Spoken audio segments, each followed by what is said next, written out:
The all-new Porsche 911 992 GT3 RS has landed, and to call its Aero aggressive would be the understatement of the decade.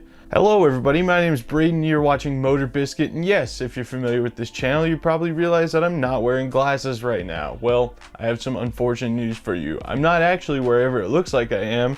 I'm in front of a green screen, and sometimes my glasses like to reflect the green from behind me when I set it up in this way, and then I get black holes in my face. So no glasses today, just to make editing this a little bit easier. The all-new 911 GT3 RS looks a lot like the GT3 R, its track-only motorsport competitive brother, and it actually draws quite a bit of influence from it in its design as well. One of the primary features borrowed from actual competitive 911 race cars is the single central radiator setup, so no frunk on the 911 GT3 RS, and you can see its very aggressive looking hood scoops, that the air all goes to one big central radiator right in the front there, keeping everything nice and cool. It's a performance car, you don't need to bring your luggage with you, that'd be ridiculous. Of course, probably the most notable feature of the new 911 GT3 RS is that massive swan neck wing on the back. The active aerodynamic systems of the 911 GT3 RS at 124 miles an hour equate to 900 pounds of downforce. That's over twice the downforce generated by the previous generation 911 GT3 RS, the 991.2. So all those aerodynamics aren't just there to make it look like a GT car, those are actual GT car elements,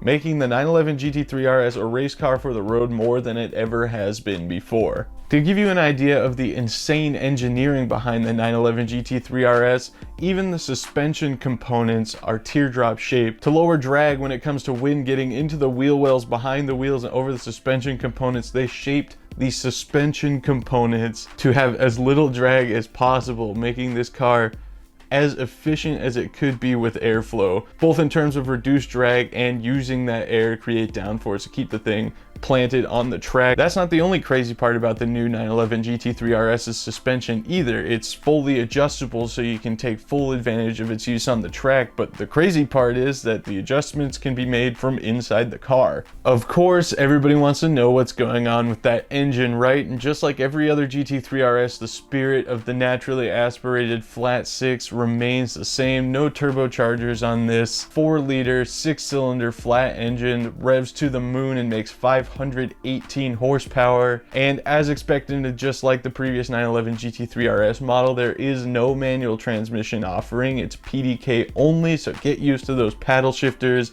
if you're thinking about making the investment. The PDK dual clutch transmission combined with the 518 horsepower 4-liter flat 6 engine can sprint the 911 GT3 RS from 0 to 60 in 3 seconds flat, and it'll take it up to a top speed of a little over 180 miles an hour. If that sounds a bit underwhelming for a Porsche, look at the Aero, look at the purpose of the car. This isn't made for straight line speed. It's made to push all the blood from one side of your head to the other when you turn a corner, going way faster than you could ever imagine possible. Of course, also like tradition with other GT3 RS and RS models, which stands for Rennsport, by the way, the more you know, the GT3 RS uses a lot of carbon fiber reinforced plastic and other light weight saving elements to keep the weight down as much as possible. How much weight was kept down?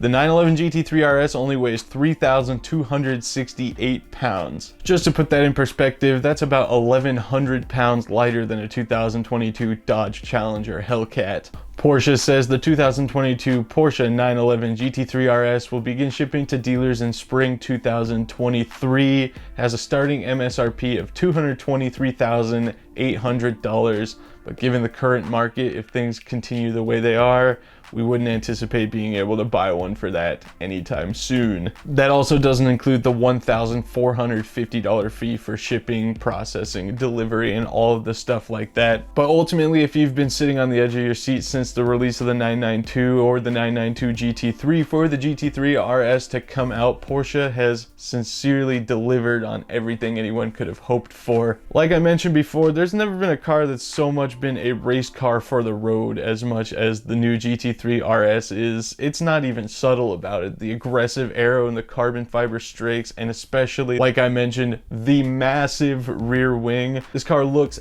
absolutely insane, and I can't wait to see one driving down the street. At any rate, thank you guys so much for tuning into yet another MotorBiscuit video. My name is Braden. Don't forget to check out the website motorbiscuit.com for a story related to this and anything and everything car related you could ever dream of. And while you're here, hit the subscribe button, hit the notification bell, leave us a comment. What do you think of the new GT3 RS? And we will see you guys in the next video.